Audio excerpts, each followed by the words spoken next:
वह उनके सहयोगी हैं। अगर किसी भी एक भी मेरे कार्यकर्ता सदस्य के तरफ आंख उठी तो ये याद रखिएगा, अधिकारियों कर्मचारियों, तुम्हें चैन से तुम्हारी कुर्सी पे नहीं बैठने दूंगा। इस बात को याद रखना, क्योंकि हम लोग जो कार्य करते हैं संवैधानिक दायरे में रह के करते हैं, लेकिन इलाज हर किसी का है हमारे पास। और जिन लोगों का ज्यादा दिमाग खराब हो गया हो तो वो खुल के बताएं, उनका इलाज करने का काम भीम आर्मी के लोग करेंगे, इतना याद रखना। क्योंकि मैं 9 साल पहले डॉक्टर रह चुका हूं, ठीक है, तो इलाज तो हम बहुत बढ़िया करते हैं। और फिर अगर ज्यादा ही बीमारी लंबी होगी तो फिर बड़े भाई को भी रिफर कर दिया जाएगा, तो उन्होंने इलाज कर दिया तो दोबारा फिर दिखाई नहीं पड़ोगे। तो वही कहते हैं कि कायदे में रहोगे तो फायदे में रहोगे, वरना फिर कायदे में रहना हम लोग जानते हैं। हालांकि बहुत लोगों ने यहाँ पे इस कार्यक्रम का विरोध किया, लेकिन मैं धन्यवाद देना चाहूंगा शासन प्रशासन के लोगों का, जो आपने इस प्रोग्राम को कराने में पूरा सहयोग दिया। उसके लिए आप लोगों का भी बहुत बहुत धन्यवाद, आभार। और मैं आशा करता हूं जहां पे भी आपके साथ में भी अन्याय होगा तो आपकी भी आवाज उठाने का काम भीम आर्मी आजाद समाज पार्टी के लोग करेंगे, इस बात को याद रखिएगा। क्योंकि हमारी लड़ाई किसी जाति से नहीं है, हमारी लड़ाई सिस्टम से है। जो सिस्टम आज गरीब को उसका हक देना नहीं चाहता, उस सिस्टम से लड़ाई है। और जिस दिन भीम आर्मी आजाद समाज पार्टी की सरकार आएगी तो जिस स्कूल में डीएम का बेटा पढ़ रहा होगा, उसी स्कूल में एक मजदूरी करने वाले का, रिक्शा चलाने वाले का, किसान का भी बेटा पढ़ेगा, इस बात का वादा करता हूं। और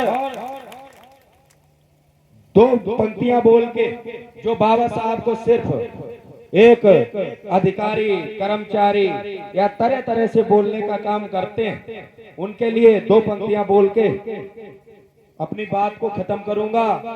और क्योंकि चुनाव भी बहुत तेज आने वाला, तो उसके लिए भी 2 पंक्तियां बोलूंगा। उसके बाद में बाकी आप लोगों ने अगर मौका दिया, क्योंकि ये बुद्ध कथा का प्रोग्राम है, ज्यादा समय नहीं लेंगे, तो फिर आपको पूरा जलवा दिखाया जाएगा, इस बात का वादा। जो लोग बाबा साहब को सिर्फ एक अधिकारी कर्मचारी समझते हो, तो उन लोगों से कहना है कि वो नीले कोट का अफसर नहीं, वो अफसरों का बाप था। वो नीले कोट का अफसर नहीं, वो अफसरों का बाप था। अखंड भारत का सूत्र जिसने लिखा अपने आप था। वो नीले कोट का अफसर नहीं, वो अफसरों का बाप था। अखंड भारत का सूत्र जिसने लिखा अपने आप था। उनके कलम का एहसान न जाने कितने भरते पेट पर है, और अदब से नाम ले उनका, वो भारत रत्न अम्बेडकर है, वो भारत रत्न अम्बेडकर। और जो लोग भारतीय संविधान पर टीका टिप्पणी करते हैं, और जो लोग आप लोगों के बीच में रहकर आप लोगों के साथ में ही दलाली करने का काम करते हैं, उनके लिए 2 पंक्तियां बोल के अपनी बात को खत्म करूंगा कि धूल चटा दो उन गिद्धों को, कि धूल चटा दो उन गिद्धों को जो घर में घुस के घात कर। भाई, घर में घुस के कौन घात कर सकता है? जो अपना आदमी होगा। मैंने देखा है कई जगह पे, अगर सीट एससी की होती है तो कोई पैसे वाला अपने नौकर को, गोबर उठाने को वाले को, जूते साफ करने वाले को खड़ा कर देता है। होता है ऐसा? नहीं होता? बताओ। और फिर वो प्रधान बन गया तो चलाता कौन है? जो पैसा लगाता है वो। तो ऐसे लोगों से सावधान रहिएगा। वोट मांगने आए तो पहले उसकी जानकारी कर लीजिएगा कि वो ऐसा तो नहीं किसी का गुलाम है, किसी के तलवे चाटने वाला।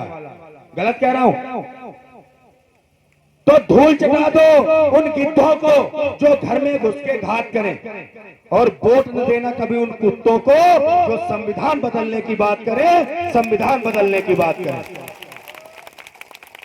इसी के साथ में हम अपनी बात को खत्म करेंगे, लेकिन 2 मिनट का आप लोगों का समय लेंगे कि अपने स्थान पे खड़े हो जाएं और अपने महापुरुषों को याद करेंगे। उसके बाद में मैं भी निकलता हूं क्योंकि लेवल में आ जाएं।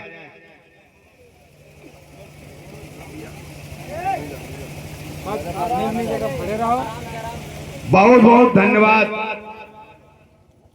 बाबा